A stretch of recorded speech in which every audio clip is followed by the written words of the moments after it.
Hello everyone, and welcome back to Let's Play the Hero of Kendrickstone. We are now approaching Chapter 6, The Legacy of the Flowering Court.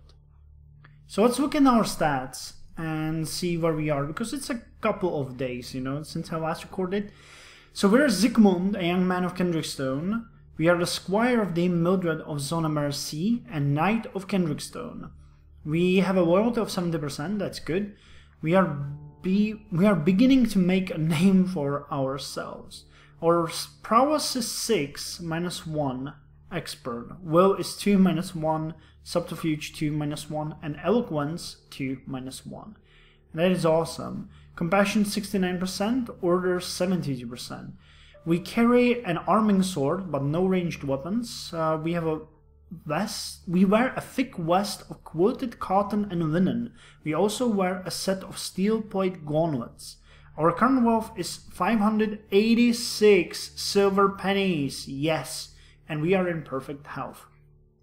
Your miserable state of mind weakens you considerably in all aspects, so I wonder what that is. Even after nearly a week of rest, your wounds still refuse to close.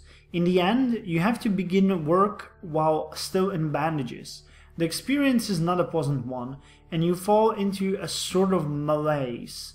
That week, Kendrickstone sees its first snow of the year. Patrols are cancelled as the city and the forest around it are buried under a thick blanket of white. The forest, normally difficult, is nigh impassable to any save the most proficient hunters and trackers.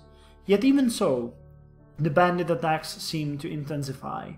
The victims are no longer just isolated travelers and small traders now. Entire merchant caravans are getting massacred on the roads to and from the city.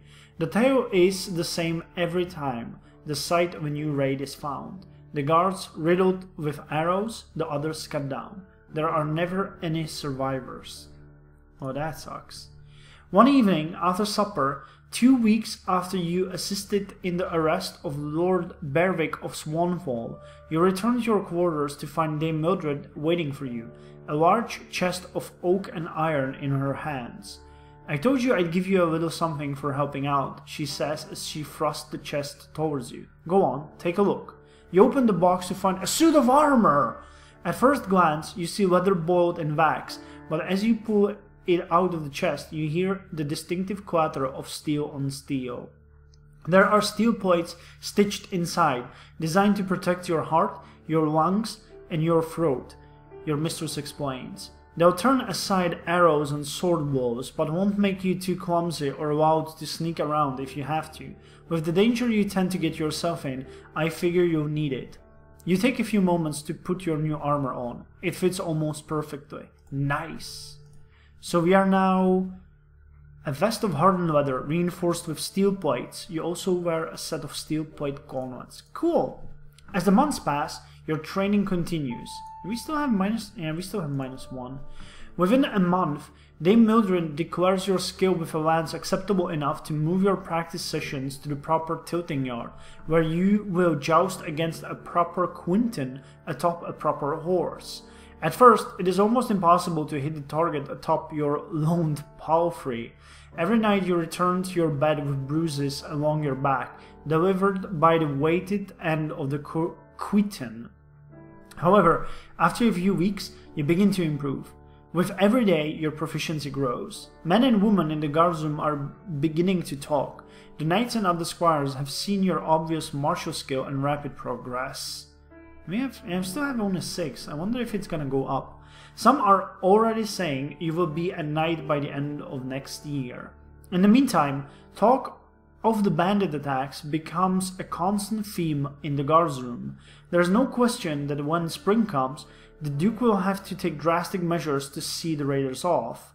There is also no question regarding the effect the raids are having on the city.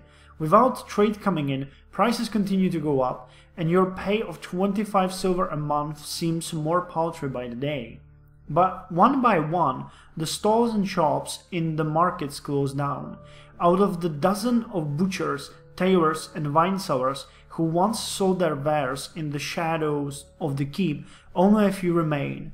Their prices are extortionate, but you know you will find no better anywhere in the city. How much are you willing to spend for your comforts? I save everything. Now is not the time to be spent thrift.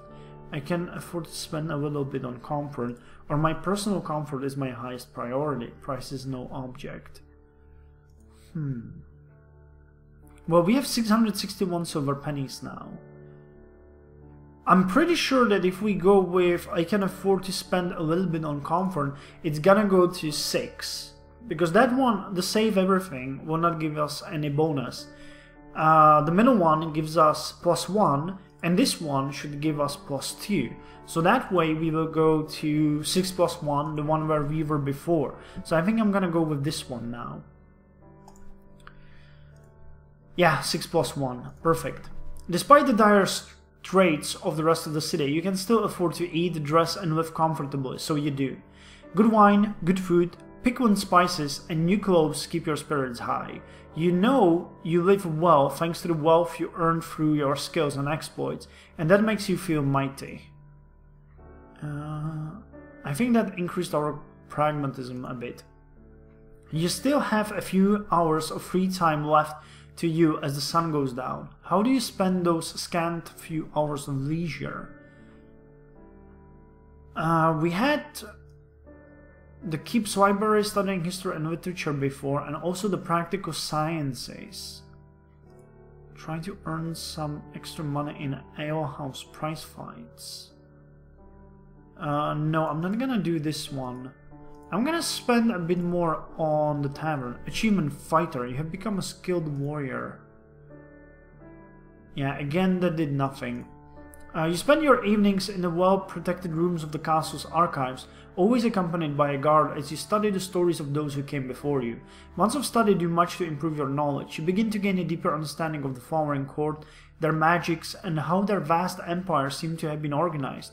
You dig further into the exploits of the great men and women of history and legend. Soon you are able to recall entire epics by heart. Cool! So that's a new thing. So yeah, we are like level 2 on history now? Good. One morning, as the snows finally begin to fall, you come down to the guardroom to find Dame Mildred arguing with another knight in hushed, angry voices. However, before you can approach or avoid them, one of the guards from the front gate steps through the door. Zygmunt? He asks as he steps towards you and shakes the frost of his cloak. You nod. That's me. The guard hands you a folded parchment. Oddest thing happened. This letter came in on the wind. It blew right into my face, it did. The parchment is sealed, but not by a family sigil.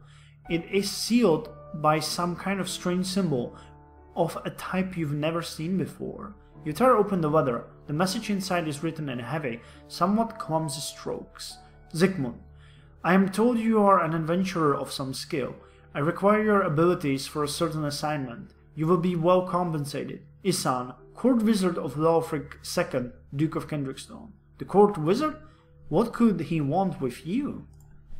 The Wizard's Tower stands at the confluence of the blue and silver branches of the river called Mere. It looms over the entire city, a vast edifice of stone and sorcerer's energy scraping the winter sky. The only entrance is a vast, gently sloping stone ramp wide enough for ox carts to travel two abreast that leads to the tall, narrow door.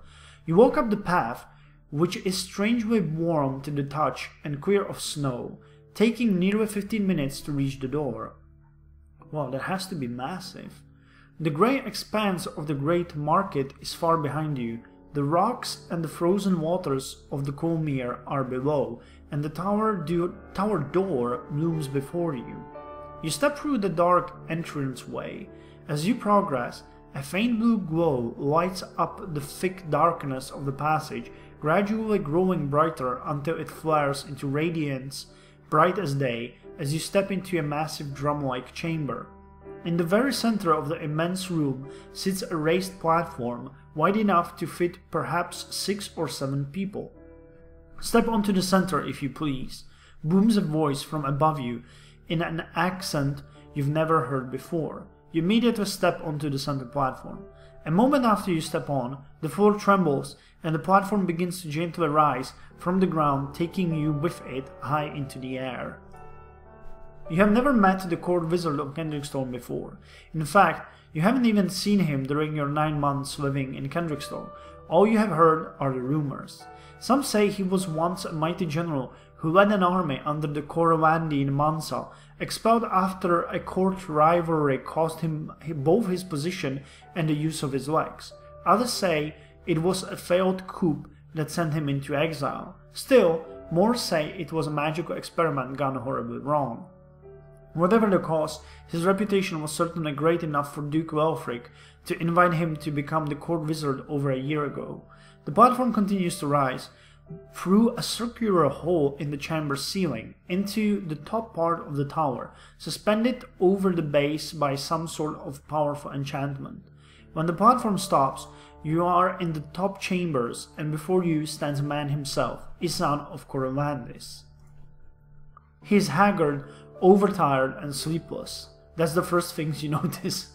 Great! You doubt he has seen a bed in at least 2 days. That, however, does not stop him from carrying himself with pride. Head tilted just so, shoulders back, back straight, the very image of Coromandin highborn. Even the complex contraption of brass and enchanted mud brick that he replaced his 2 human legs with 4 spider-hinged ones cannot rob him of his grace. So he has 4 spider-hinged legs. You are Zygmunt, are you not? He asks. You nod. Good, follow me. Master Isan's laboratory is not a small room. Had it been empty, you could imagine a dozen or so people sitting comfortably within. However, on this morning, it emphatically is not empty. The room is a maze. Stacks of books, piles of notes, and strange instruments cluttered the floor, leaving only a few twisted passages where the stone floor is still visible. The court wizard picks his way gingerly across the vast but carefully stacked mess. You follow him as best as you can, trying not to tip over any of the precariously arranged piles of papers. Isan stops as he reaches a large stone table in a corner. Its top is dominated by an enormous apparatus of brass, steel and black glassy stone. Both the desktop and the great machine glows with runes of blue and red. A series of lenses sit nestled in the device's brass arms, lined up with a vast, complex pattern of circles carved into the polished stone tabletop. Tell me, boy, the wizard asks, what do you know of the flowering court? You tell the wizard everything you know about the flowering court, which happens to be a great deal. You start with the basics, how the mighty magic-powered empire once ruled everything from the forests by the eastern coast to the Steelback Mountains, how they had disappeared so mysteriously, how the magic of modern mages is derived from the study of the flowering court lore. You continue into speculations and theories on their language, their political structure, their culture, and the secret thing the flowering court never shared with its human neighbors while it existed. The court wizard smiles, his teeth bright. Very good. Then you know more than enough to understand the importance of the task I am about to set you to. What task is that? You reply. You still don't know what the wizard wants from you. Instead of replying, the wizard asks you another question. What do you know about my predecessor as court wizard? You admit that you know almost nothing at all about him, seeing as how Isan's predecessor left well before you arrived in Kendrickstone. Since your arrival, you haven't heard anyone in the city bring the previous court wizard up either. There is a reason for that silence, Isan replies. My predecessor was run out of the city by the Knights of Kendrickstone and an angry mob. That's horrible. Why would they do that? Or there had to be a good reason if the Knights were behind it. Yeah, this one seems like a good thing. Isan nods, his mouth a hard slash across his face. There was a reason, a very good one. As far as I can tell, the wizard explains, my predecessor was obsessed with his research. This is not necessarily a bad thing, unless that obsession bends all other things to its will, including morality. So when this obsession demanded the flesh and spirit of living creatures, rats, dogs, children, my predecessor did not make the same decision to step away. Isan shakes his head angrily. Instead, he made those sacrifices wholeheartedly. The wizard meets your gaze, his eyes blazing in a tight, controlled anger. My predecessor was a monster. What the Duke's knights did to him was a mercy. Why are you telling me this? You reply. What does a disgraced wizard have to do with anything? Izan sighs. I am telling you this because for the past year I have been reconstructing his research. It has not been easy. It has taken much time and effort to find a way around the needs for life sacrifices, but I believe I found a way. All I need is one more thing, and that's where you come in. What is his research anyway? Achievement unlocked, black clad. My predecessor, Milius of Concordat, was an expert on the flowering court, Isan explains. Wait a minute, you reply, as a months-old memory pops in your mind. I know that name. I ran into a wizard named Lord Milius a couple of months ago. He was leading some of the Black Clan bandits. Isan takes the news calmly. I see. He was pale, tall, face like a skull. You didn't get a good look, but you can confirm that at least. The court wizard scowls. Then from what I know of his appearance, it is indeed him. If he is working with the bandits that have been the cause of the city's troubles, then finishing his research is of paramount importance. Yeah, I guessed as much when, I learned that he was ran out, that he must be the guy who's working with them, taking vengeance on us. The wizard takes a breath. As far as I can tell, Milius's research project involved reconstructing a spell the mages of the Flowering Court were rumored to have mastered, namely teleportation. Teleportation? As far as you know, teleportation is impossible. Isan waves a dismissive hand at your look of incredulity.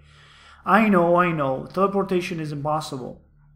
I thought so too, until I took a look at the misbegotten bastard's note. I think teleportation is very much feasible, and more importantly, it might be able to give us an advantage against the bandits outside the walls. Well, no, because they have been using it for quite some time now, obviously. How would having teleportation magic help us against the bandits, you ask? The wizard answers your question with another question. Do you know what the most important thing in warfare are, boy? You shake your head. Isan smiles broadly, perhaps happy to have the chance to remind you that he was once a general as well as a wizard. The most important thing for any military force is logistics, to be supplied well enough to move and fight. The second is reconnaissance, the ability to find the enemy. At the moment, the bandits have the advantage in both.